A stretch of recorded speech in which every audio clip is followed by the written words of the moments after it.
أعوذ بالله من الشيطان الرجيم. بسم الله الرحمن الرحيم. الحمد لله رب العالمين والصلاة والسلام على أشرف المرسلين وعلى آله وصحبه. قال المؤلف رحمه الله: وسننه أي الوضوء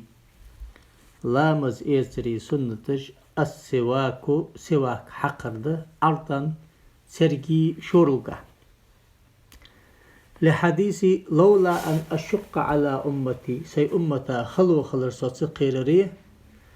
لأمرتهم بالسواك عند كل وضوء لامز مل إيسشخان سواك حقر برز دي عطل در أسان أي أمر إيجابي برز دي عطل در أسان. رواه ابن خزيمة وغيره حديث سادسات حديث سعيدة أقصناش سواك حقر أدلنا سنتي أرضا شروق حقر أدلنا سنتي شيء خلش. وحديثي إذا استكتم فاستاكوا عرضا ناخر أشر سواك حقش خانة شروق حقلش إيش دقل ديستا ده إشت لقية شهنا حقش خانة إشت شروق.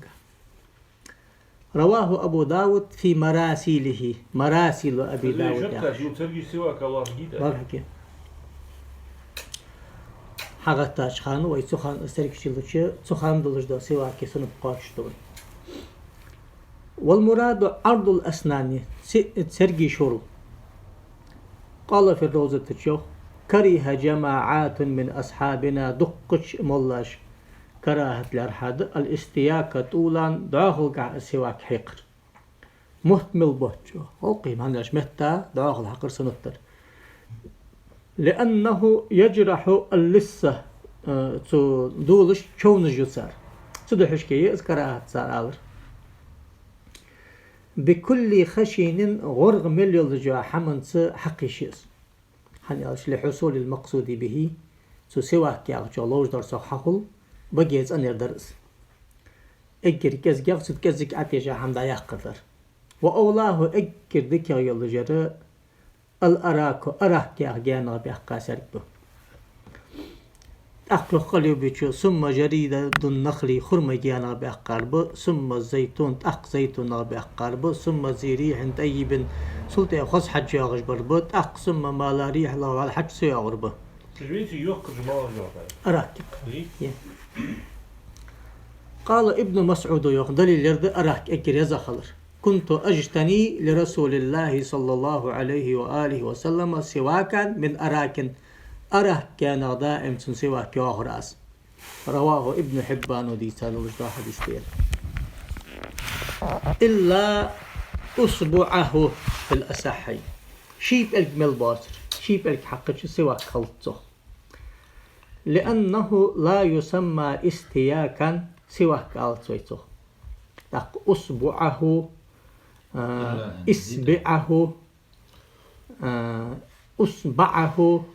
أسبعه أن بخيته بار عديش شوجدوير إلا دينيس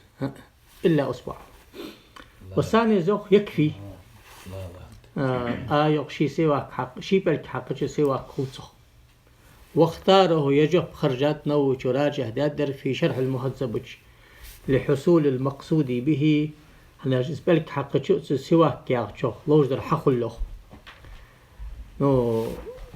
كاك شي جب خرجا خل صدق كاك شافعي ما سبداسش هنا اختيارات النووي في شرح المهذب بالرجاء كاك شافعي ما سبياس كاك شي ليش نجح تسنس شافعي ما سبق عزناش راجع الخلجات.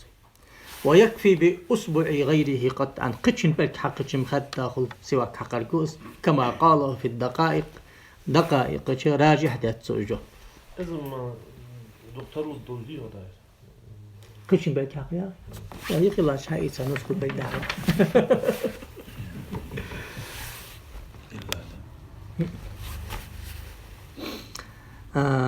ونبه فيها على زيادته المستثنى والمستثنى منه على المحرر دقائق يا إلا أصبعه يا غرأز أتي هادوحن محرر جدات رحون يعني تشحق يعني تحون سيوكسو دقائق المنهاج يا غجدا شيء مديس تاقص خش بكل خشن أنا أعرف فيها بكل خشن انتخابات خل بكل خشن إلا أصبعه يا أخي والشيء شقيق أتيخا خبز. ويسن السواك حقر سنتق للصلاة لا مزاد عمل أتشخانة لحديث الشيخين بخاري مسلم وديس حديثة لولا أن أشق على أمتي سي أمتا خلو خلر صوت قيرريه لأمرتهم بالسواك عند كل صلاة لا مزمل تشخان سواك حقر دي قردي عطل در أسات أي أمر إيجابي. وتغير الفم بقي خوس ملش خانة سنته بنوم النابرت اسخندلي أو غيري قش حمز خندلي يا حمياء ملغ حج أتا دق مال سلشويا حنيالش لأنه دال إلشنو صلى الله عليه وآله وسلم كان أزور إذا قام من الليل إذا بيسن حغت تشنبيا يشوس فاه بالسواك سواك حقرسه أي يدلكه سواك حقرسه يشوس ياغر يدلك مع الله رواه الشيخان. وروى النسائي حديث حديث ضاخ وغيره قتشو حديث السواك سواك مطهرة بقيت أن للفم بقيت أن يجوزها كيتش للشانع بفتح الميم وكسرها أي آلة كيتش للشان السواك تنظفها من الرائحة الكريهة موج حما بقيت أن يش حيق لجوزها يحقز موج حما بقيت أن يجي آل روز ناجد بقي مو حجم الأتشخان دا يحقر سنة تيها معنا حدوب. ولا يكره سواك حقر كراهة طلج على خيات إلا للصائم ما خدولج وش سقا بعد الزوال دوق لها مسخن شلتاخ اسخ مركع يرسل كراهة خلر دليل يرد لحديث الشيخين لا خلوف فم الصائب ما قابج وش سقي دوق لها سنبقي تلخا يلجا حج أطيب عند الله من ريح المسك مسك حج الله دقا يزجيه. أقوى الخلوف ياغر بضم الخاء التغير أزبقي خوتسلردق والمراد الخلوف من بعد الزوال ده دل قلت أحيغي الله جدا خوتسل بسكوس حني ألتش أق حديث حقيت أس لحديثي أعطيت أمتي في شهر رمضان 5 مارخي بات قحندن سو أمتادال قش أمتادن داتشتا قال ألتسو وأما الثانية شالا درما فإنهم يمسون سيرين بوخش وخلوف أفواههم أطيب عند الله من ريح المسك صار بقر حياغ جلجا تلخى حج الله مسك حجل دقا يلش دالتن بوخ مللش تاغ معنا غلص رواه الحسن بن سفيان ياغشو ديسات حديث في مسنده شي مسند ياغجينج وأبو بكر السمعاني ياخذ صادر في أماليه شي أمالي ياخذ جينج وقال ألرت أبو بكر السمعاني شو هو حديث حسن يا حديث حسن دشان كما ذكره المصنف عقدات اشت في شرح المهذب عن حكاية ابن الصلاح يوخر سمعاني شو سوش حديث هيدات يمسون مأندري والمساء بعد الزوال دق لا مسخن شلت دعيوت شغو مساء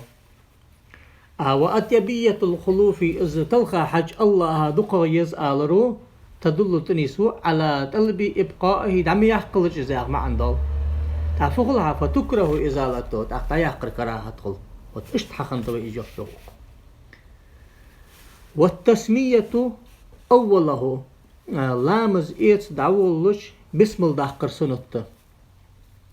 تحق يرى فكتيشسكي سواك حق الحقل ديجدا سنة خلوي تحق أكر حلقر ديجدا سنة خلوي تحق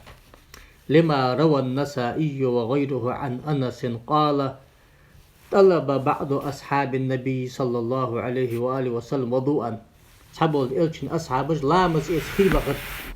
فلم يجده كردن درسانس فقال فيمر صلى الله عليه وآله وسلم هل مع أحد منكم ماء والله خيدلش سقوي شانقيا فأتي بماء خي حدير فوضع يده في الإناء الذي فيه الماء اسخي شدلج بيخ شكلك أشتلر بيخمرو ثم قال ألتسو توضأ لا مزيت بسم الله قالش فرأيت الماء خي بعد ديرسون يخ أنسو يفور من بين أصابعه بيخمر بلكش تقي حارخش حتى توضأ مسني لامز إيسا بلت وكانوا نحو 70 قوس اتني الدقا سكورتك خنر أو الوضوء ياخذ دودوش بفتح الواو الماء الذي يتوضأ به شلامز إيتجدوش خينا والس. أو قول بسم الله ياخذ معا أي قائلين ذلك بسم الآلش خنش حالح ياخذ معا خلص. وهو المراد بالتسمية وتسمية ملء آلش خن ويحق يتجدر بسم الله ده. أو أكملها تنبض ساب البارم كما قال في شرح المهذب بسم الله الرحمن الرحيم ده. وذكر فيه شرح المهذب حاضر نوش أن حديث أبي داود وغيره حديث يا حديث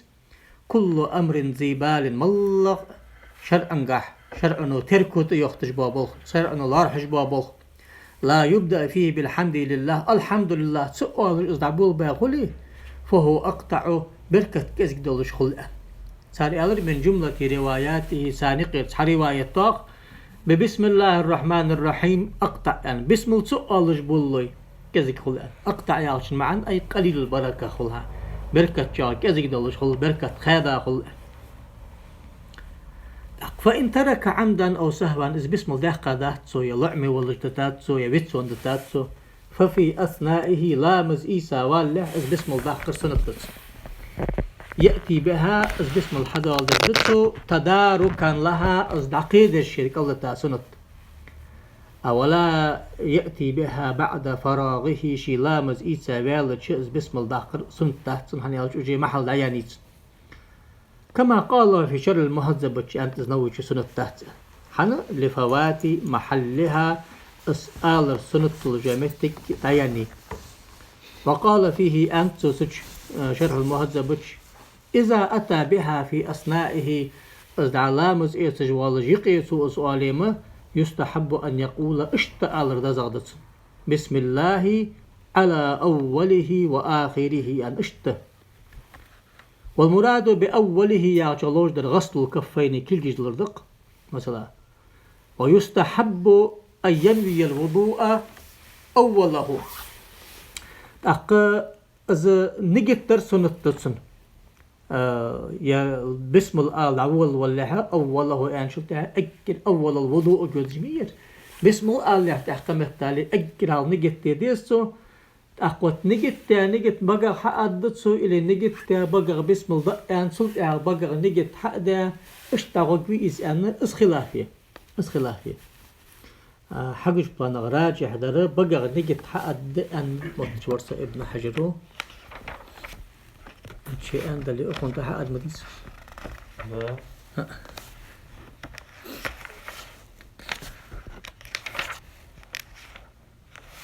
ففي أثنائها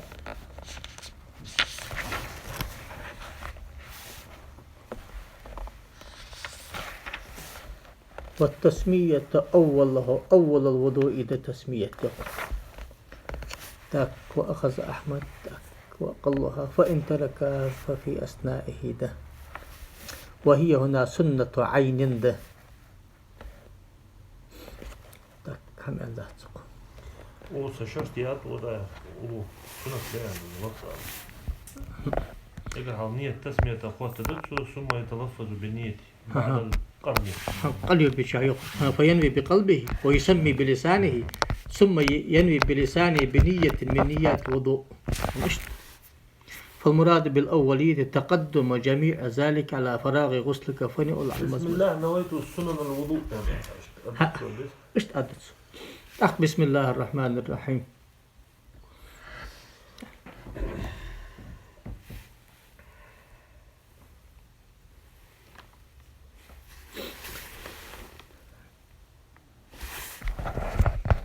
ويستحب أن ينوي الوضوء أوله ليصاب على سننه المتقدمة على غسل الوجهين يحيي اللحم سنة تجمال بلش ويسمي عند غسل الكفين كل جدولش خان بسم الله قدسه كما صرح بذلك في الإقليد ياخذ جينتش سجش تاقتيز أن حيان تنزيخ وغسل كفيه شكل دولش سنته فحديث الشيخين بخاري مسلم ديسا حديث عن عبد الله بن زيد أنه عبد الله وصف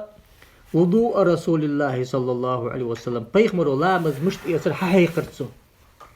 فدعا بماء حدالخي أنخي حق ديتا فأكفأ منه على يديه كل جشتخي أتقر زيترسو فغسلهما ثلاثا قط اشكل جدلرسو ثم أدخل يده كلك أشد أقاس بحيخش فاستخرجها تشرخي حقيتا فمضمض بغخي قرزرسو واستنشق مريشي خي قرزرسو من كف واحد تقح إيساش طارق أخ بقي أخ مريش قرزرسو فعل ذلك ثلاثا قزبرسو أزبخ إلى آخر أشق دات وتي حديث توي دليل له فإن لم يتيقن طهرهما شق كليك تنديح وديتي عن شك وقص بأن تردد في شكوى كره غمسهما في الإناء قبل غسلهما تقدول تقدلش اسكليك أشعر كراهته لحديث إذا استيقظ أحدكم من نومه شخصا نابرغ عصم يالج فلا يغسل يده في الإناء كليك بحيغة كليك أش مداقلت فلا يغمس خلديش بقى يغسل يده فلا يغمس يده مديس كلك أشمداقلش حتى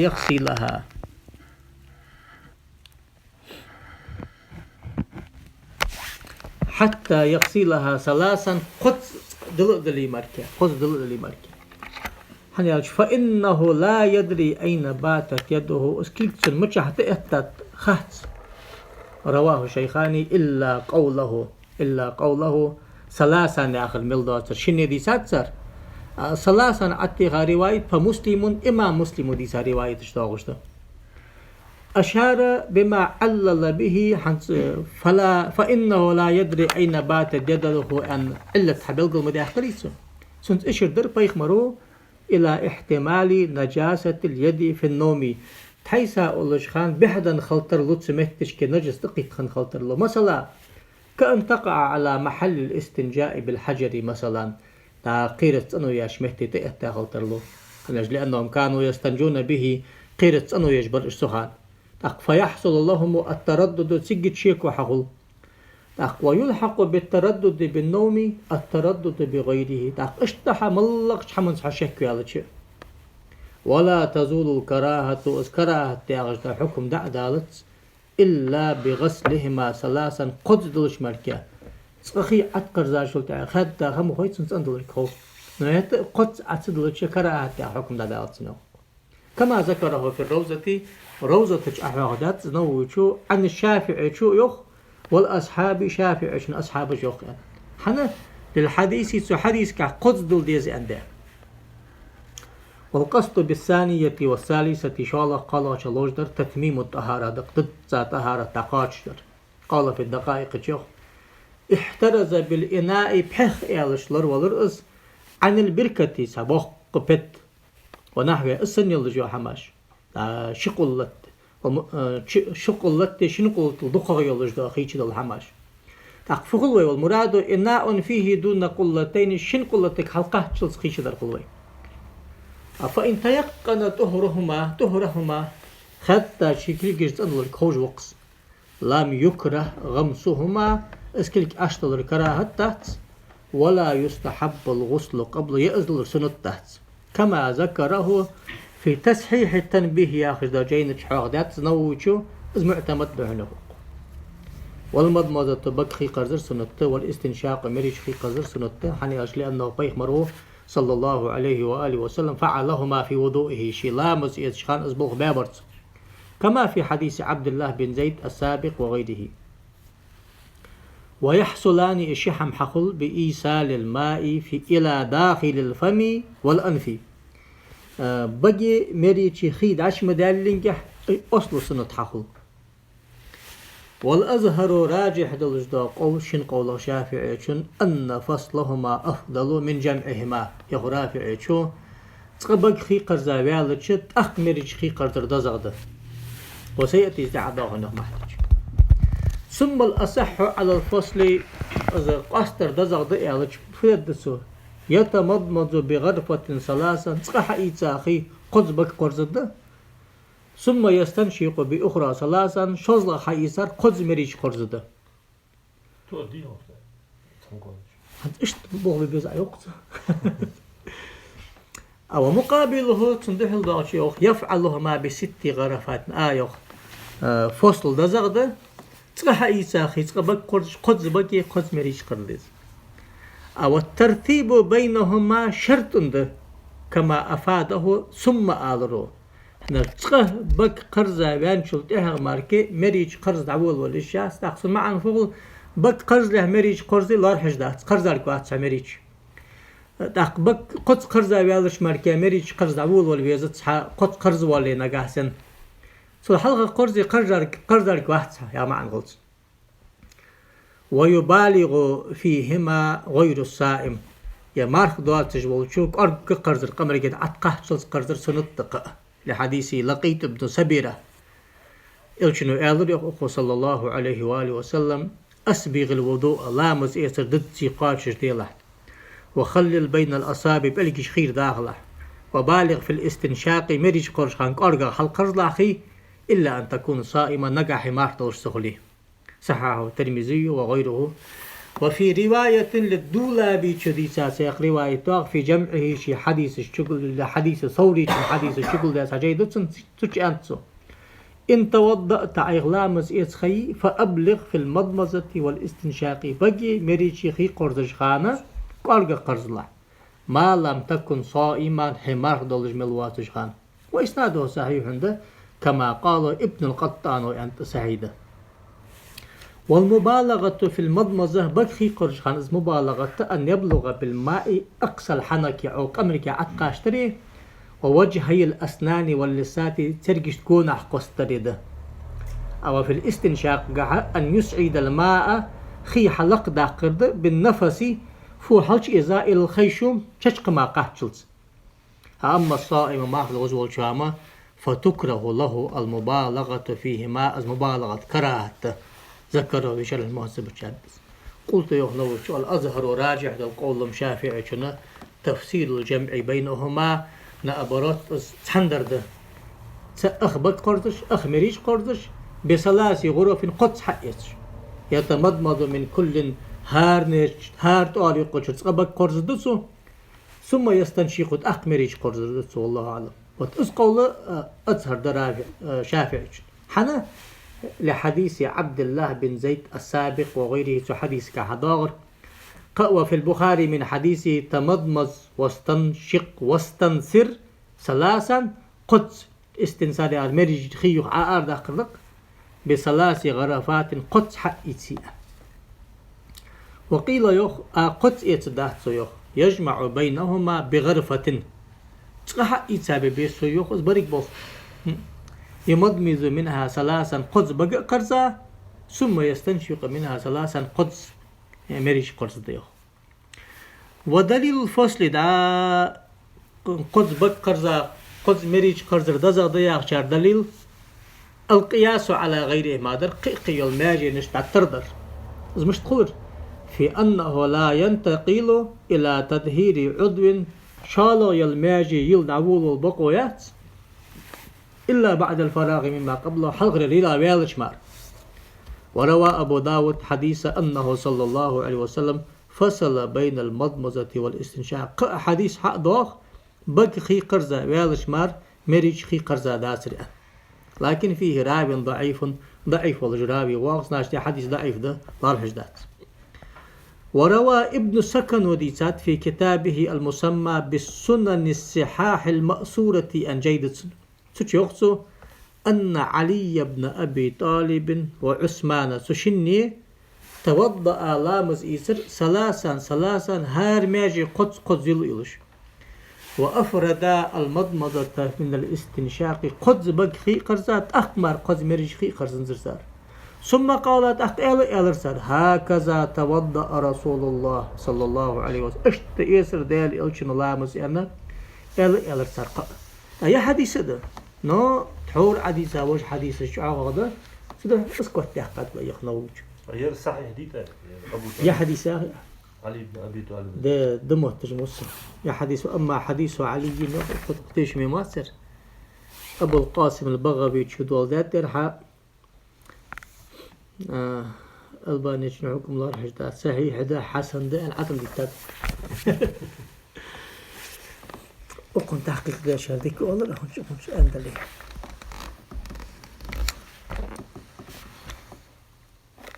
لوليلات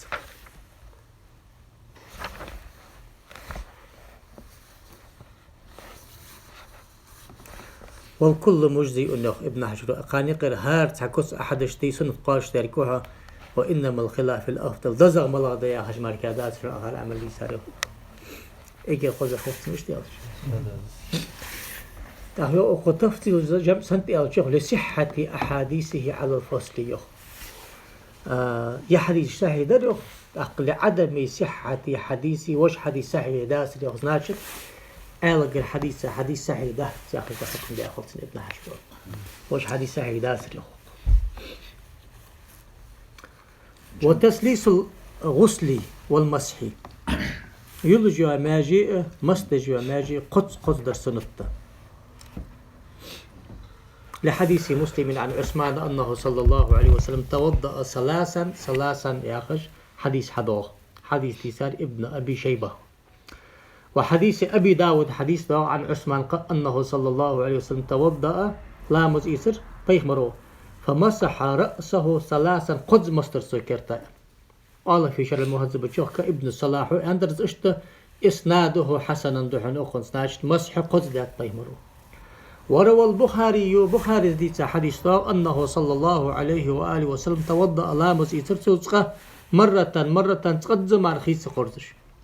وتوضأ مرتين شط قرزش درسه وفي حديث عبد الله بن زيد حديث سابق أنه غسل وجهه ثلاثا يحقد زلر ويديه مرتين كلجي شط دلر ومسح رأسه كرتا تقمصدر فأقبل بيديه حلقش كلجي دأحق وأدبر يخحق قرصه مرة واحدة تقه تقبرك بوك اشت مجرك حقيقتي أدتسو تقدز غدر قد ويأخذ الشك باليقين من الثلاث شك ور شدوكتي شات أكوى فيتمها أصحمت أتدتسو وقيل يقبل أكثر آدو قدر حيستتسو يوخ شدزي قدزي أن شك إقا خلي قدز داد قال أكوى أزوخ حتى لا يقع في زيادة عليها صون قرز داتش وهي مكروهة دئلة قرز كراهة وقيل يوخ محرمة حارم ده وقيل يوخ خلاف الأولاد نراجع للكراهة تقر زائر كراهة دي تقر زائر كراهة ومسح كل رأسه برك كانت مصدر سنة لما تقدم في حديث عبد الله بن زيد السابق خد اللي خلاف الأولى خد مش خد تقر دي تقر يا أخي حديث دوايتي تقر أز طيخ مرو فرض ذات حقيقة هذا سخان طيخ مرو در واجب خلر تحق إذا اشتدر سنة تحن يا أخش ما أنت هذا أغش ده ستا قد قرض كان كأزجع مقرض لح أنا تزول الكراهة وغزمان إلا بغسلها 3 مرات بغسلها تصدق جديد كراهة أوكي ويحصل التسليس بترديد الماء الثانية إن لم يختلط بماء الأولى عشان أكثر ذاقي لا يحق يحق قد قرض كوها خيط أنخلي وليس من التسليس ما لو توضأ مرة ثم ثانية كذلك ثم ثالثة كذلك هو مكر لأن تجديد قبل الصلاة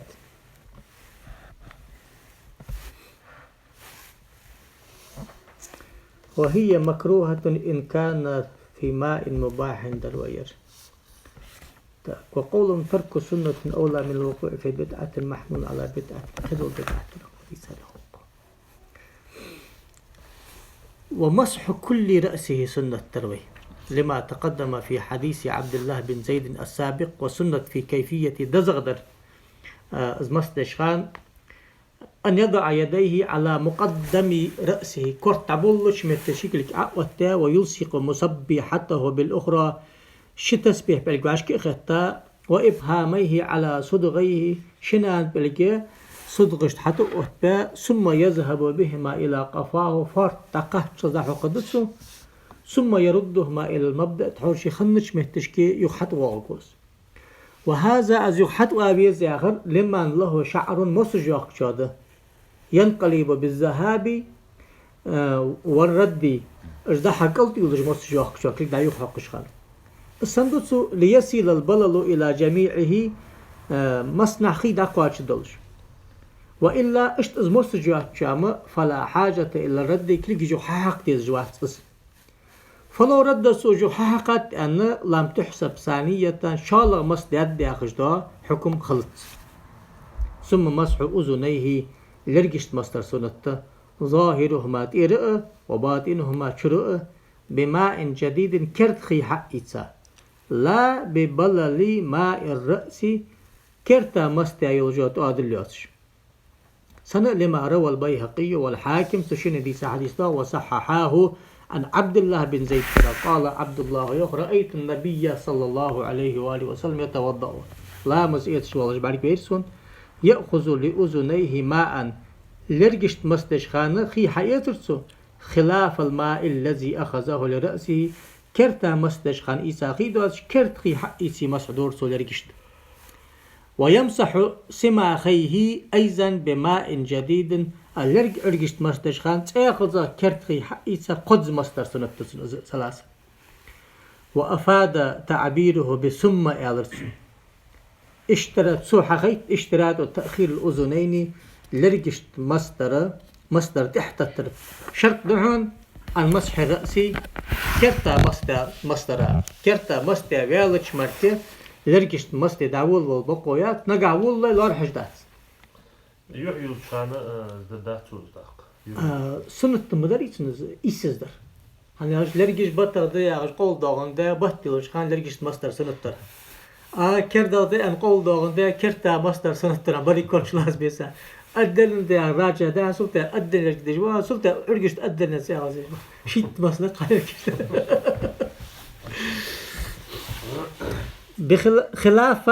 خلاف تعبير المحرر بالواوي محرر بولا ترتاقو مطلق الجمع ما مشتر. فإن أسر رفع الإمامة شلب عياق خليه أو لم يرد نزعها عياق بيزن باغت فلدتها كمل بالمسح عليها سنتغل كل ده حقدته برد كرتا مسبر كلس. لحديث مسلم عن المغيرة أنه صلى الله عليه وسلم توضأ لامز إسرسه فمسح بناسيته كرت كجا مصدرسه وعلى الإمامة سلطة شلب تغل درسه مسح. والأفضل دزغدر ألا يقتصر على أقل من الناسية كرت كجل كزجر مستيا سعر دزغدر. وتخليل اللحية الكسة قط مجيقر سنته بالمثلثة لأنه صلى الله عليه وسلم كان يخلل لحيته مجيقر سو صححه الترمذي وغيره وكانت كسة قط درسن مج. وروى أبو داود عن أنس أنه صلى الله عليه وآله وسلم كان إذا توضأ أخذ كفا من ماء طارق حياترسو فأدخله تحت حنكه شنجاك الغل اسخي حشت أخرسو فخلل به لحيته مجيقرسو وقالوا ألرسو هكذا أمرني ربي اشتدي أن سجر سدال. والتخليل بالأصابع بلجش سأزيق إشخان من أسفل اللحية مجاك الغل اسحش حقتيز أن إزقمال ذكروا بشر المهذب حاقدات إمام نووي شو عن السرخسي شو يوخيل إمام سرخسي دا حنفي مذهبي إمام مقص. وقال أعلرنا يستدل الله بهذا الحديث يا حديث دليل خلصن اشتر سنة خلراء أعلرس. وتخليل أصابعه بالجيش يقر سنة تلي حديثي موجة يحيل شان دخل ديت يحيل شخانة قال غلط كيش حشق تغير يقمت شغلي لحديث لقيت السابق في المبالغة تشمه في حق درس ويدخل فيه تشدوات كما قال في الدقائق أصابع يديه كل بالجيجي ورجليه كل بالجيجي. وفي الروضة كأصلها لم يذكر الجمهور تخليل أصابع اليدين دقة بولش على الناخمة كل بالجيجي ديزي أخش دوجة حق دي أداسر يوخ روضة. واستحبه ابن كجوة السنة التأنر تقوى فيه حديث ضاق السنة حقيقة حسنه الترمذي حديث سعيد أنت أي وهو كما قال الرافعي يرد اسم روى ابن عباس أنه صلى الله عليه وآله وسلم قال إذا توضأت أي لامس إيسشخانة فخلل أصابع يديك ورجليك كل جئ كوج الجشخير داخله. والتخليل في اليدين بالتشبيك بينهما خلق الجش حباش تخكرت أو في الرجلين كوغش كح من أسفل الأصابع بلقيش كالرح الحيقش هار بلقى بخنسري يده اليسرى أردك لقيت آز بلك يبتدي بخنسر الرجل اليمنى أهتو جيت آز بلقى قدعولون ويختم بخنسر اليسرى أردكو جيت آز بلقى عشق والد اشتز حدر دزاته. وروى البيهقي والدارقطني بإسناد جيد صحيح دلج إسناد دلج حديث دي تساتر كما قال في شرح المهذب عن عثمان رضي الله عنه أنه عثمان توضأ لامز إيسر فخلل بين أصابع قدمي كوك بالجشخير دي أغرسه وقالت أخي أغرسه أرأيت رسول الله صلى الله عليه وآله وسلم فعل كما فعلت اشتدال إلشن دال بعدين درسولير. وتقديم اليمنى من اليدين والرجلين على اليسار كوجي حلقة بلر سنة كوج بله لحديث الشيخين عن عائشة رضي الله عنهما قالت عائشة كان رسول الله ديال إلشور صلى الله عليه وسلم يحب التيامن أغو حلق باخر ديز ورأس ما استطاع شي مل بلشخان في شأنه كل درك شي بالخشكح في طهور لامز يزشخان لوششخان وترجله مسكجشخان وتنعله ماشي حتى يخشخان والترجل ياخر تسريح شعري مسكجر مجكجر. وروى أبو داود وغيره عن أبي هريرة رضي الله عنه أنه صلى الله عليه وآله وسلم قال بيمر ألر إذا توضأتم آشر لامز إيسشخانة فابدأوا بميامينكم أهكلكي حلقة دلش فإن قدم اليسرى أرتكلك سو حلقة دولي كريها كراهة نص عليه في الأم إمام شافعي أمك نصدات إس كراهة. أما الكفان شطار يقي والخدان يحي شئواغوي والأذنان شلرقي فيطهران دفعة واحدة عدل ديج مركاداتش. وتسن البداءة بأعلى الوجه لقير عول ولرسنة يحيي الشخان للاتباع المذكور في شرح المهذب عن الماوردي شيوخ أنا بيه مرسل حديثة قام يالد لقير عول لورئة. وإطالة غرته يحيي الشخان برز ماجي لا بيالج دقق أمر جلر وتحجيله كل جيش كوجش لقى حلدلر سنة. وهي غسل ما فوق الواجب من الوجه في الأول غرة أن شلتها يحيي برز الماجي لا شلتها دقق مهتك أيل روال. ومن اليدين والرجلين في الثاني تحجي لألجي كل جيش كوجش دقق دلرده. لحديث الشيخين بخاري مسلم حديث ده إن أمتي سأمت يدعون يوم القيامة قيمة شحبوا غبة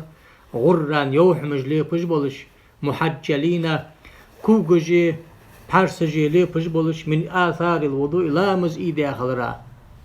فمن استطاع منكم أن يطيل غرته فليفعل شيء إزماجي دقة دعي اللي أهتو خنشو دقة يلش.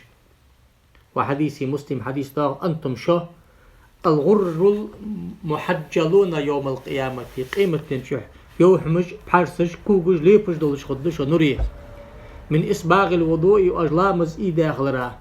فمن استطاع منكم شيء أهتو خنشو فليطل غرته وتحجيله بهت دقا يلش بحرس كوب دقا بلش. وغاية التحجيل ستحجيل أجر لقب البارم استيعاب العضدين شق بحرس بدزا حلب الأرض بلجا حد قاشلس والساقين شق نستي الأرض. ويغسل في الغرة غرة قاحة صفحة العنق مع مقدمات كل قمر قلقسو حلقش كالكورتب والبسو اشتا. والموالاة يقي خدسيالي ترسنت وأوجبها القديم شافعي قديم كان برز دي أن خنتس. وهي أن يوالي بين الأعضاء في التطهير لامز يتشخان هار ماجن يقي دقة سياق ده مشته بحيث لا يجف الأول قبل شروع في الثاني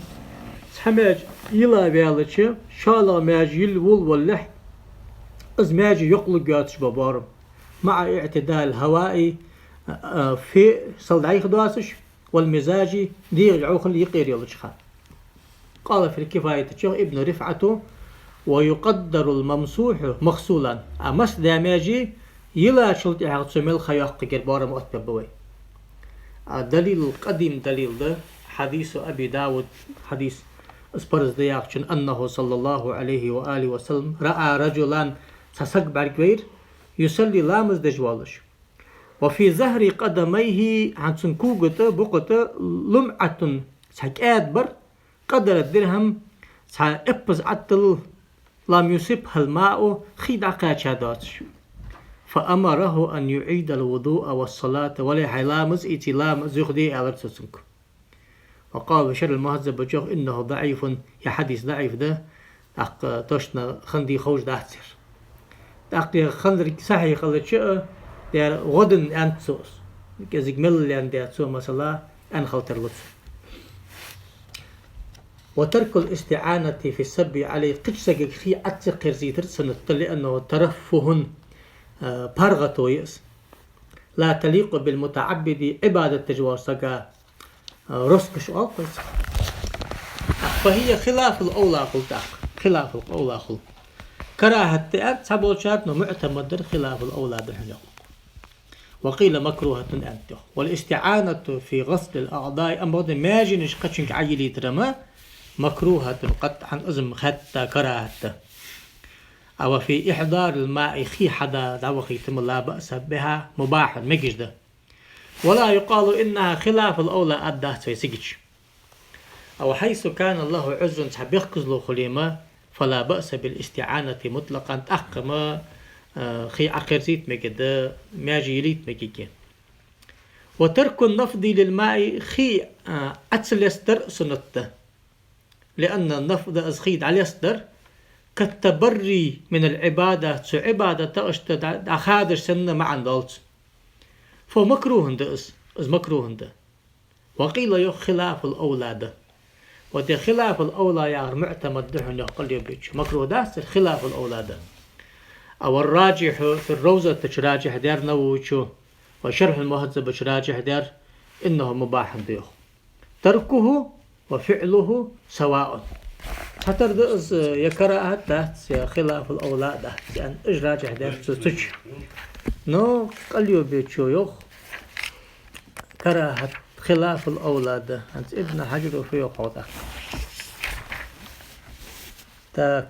فهو خلاف السنة ده كما في التحقيق تحقيق إيش راجح ده تنزل خلاف الأولى يعني كراهة الغولنا ده Фактически صادق. Да простик усулини يلجوز термин маркаятс прямой نهي داغش خلي كراهة прямой نهي داغش سنة قلت خلي خلاف الأولى وال أشقق فتحة ده أحدات أن باقت صار مدة يوخ أن تشمل الله حكم فактически صادق نو نهي ده خن خلاص عزام مكشاقة خد كراهة داغش ده زمان خلصك إشت يا خلق قصدق نو كذلك دايق ده آلي شو خلق قصدق فактически دي وكذا التنشيف قد سحقر سنته بالرفع أي تركه في الأساحي حنا لأنه بيخمر صلى الله عليه وسلم بعد غسله من الجنابة شليشة خانة أتته ميمونة تنفسنا ميمونة حير بالمنديل قد تحش فرده ديزة سونز أنا يغلى يحتر سوس وجعل يقول بالماء هكذا اشتخي عدو آخر سوس رواه شكل ساعة آخر سوس رواه الشيخاني والثاني تركه فعله سواء ده قدر حقر سنة طلش كراهة طلش حمداس مباح دس يخصو مباح دس قال في شرح المهذب الشيخ نوج وهذا هو الذي نختاره ويحقر جاجوه بيرضي يخ ونعمل ببيلي الذي يرضي يخ حيبيزم بلي حق حيبيزم يسمى حق يا أخي شرح المهذب شرح خرجات يخ مباح ده يا آخر دي مباح ده يا آخر واختار في شرح المهذب إباحته مطلق على مباح ديار خرجاته حشت لي حشتي سي شرح المهذب شرح المسلم نو راجح دركك شافعي مذهب خلاف السنة تأزمنوش سحشت الجمت جيت سبح ولر اللي حتى خبرت قادر سحشل ولر سمو متك مليات شخان قد سحق الدزغده لامز إيتشي ليتشي حقادي مخ يقص شيل ما تجي شيل المخ يقص اللي بو حشت ملقات شخان حنا نوتشو شرح المسلم مش ده اختيارات تجي شرح المهذب بشتوش دا اختيارات تجي كاكس مذهب بأهل دسنوس شافعي مذهب داتش سون اشتبق عخات تقصو دا زري أخذ لي أخي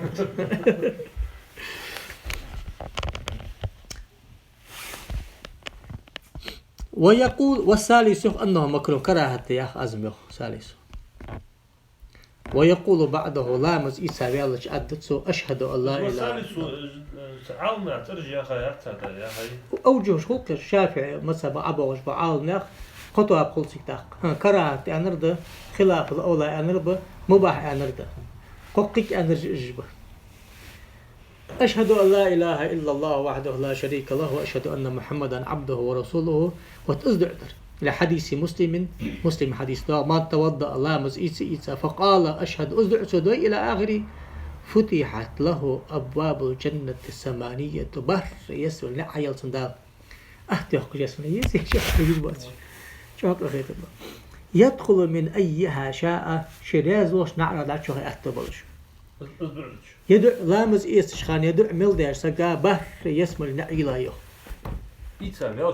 إيسا بياجدق إمن يحق على سر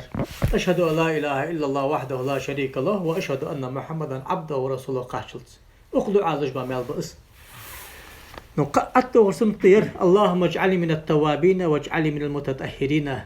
واجعلني من عبادك الصالحين أندو سيخنك زاده الترمذي شعتي غاتز على مسلمان سبحانك اللهم وبحمدك أشهد أن لا إله إلا أنت أستغفرك وأتوب إليك حنا لحديث الحاكم ودي ساقم الضاصق وصححه وصحي داتسوس من توضأ لامز إيسا ثم قال يرسو آله سبحانك اللهم وبحمدك لا إله إلا أنت إلى آخره كتب برق سنكاختة العياز دوس ثم تبيع بتابع ستو محر تعدد تتأخ ولم يكسر إلى يوم القيامة وتأزمل بوخ بجدوش داق سنكر حداد دات أقال ما يوخ إيمان شعلك وحياخش بقبو أخنقه تبنيتنا أجعاق وقع ختمير قوله برق فيه رق دبي في معنده والطابع بفتح الباء وكسرها شنتي بارديشي شي تابع الخاتم محرده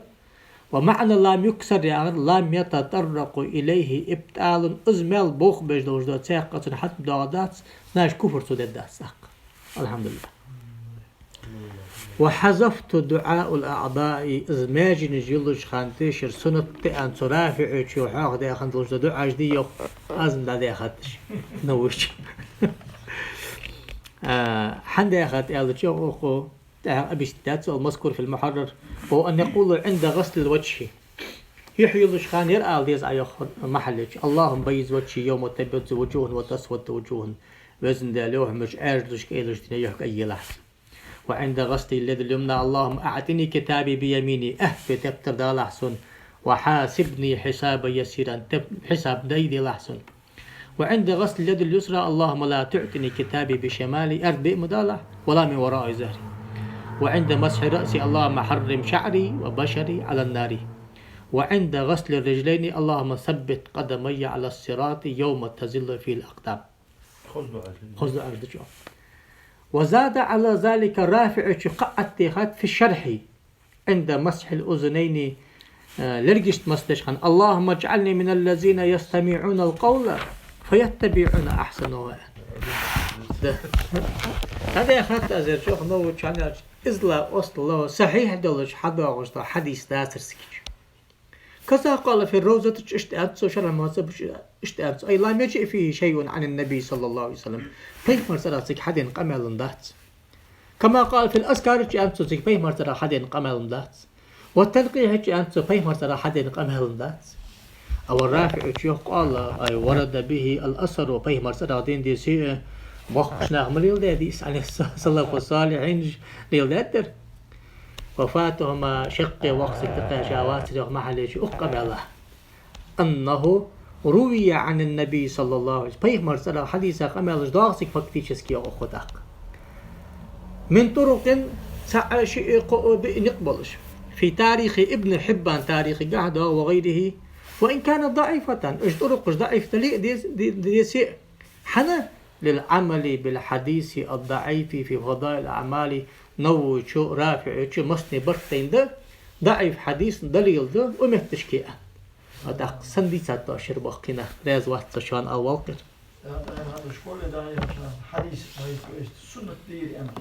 سنة أن حيختيج ده در سنة توكر ترجع أزدح شو الوقت شو هو حاجة واحدة بس وهو مشهور أي إزلا أصله يعتد به أنت تحق وروده من طرق لا نظر إليه تحق وق ناقش إزداحكات عندي يخصو إزدختر كل جدات سويه حنا لأنها كلها لا تخلو من كذاب ثاني غير سائل آبش بيشغل أو متهم اللي آبش بوت شوية اللي كما قال بعض الحفاظ فهي ساقطة بالمرة لا الحجدات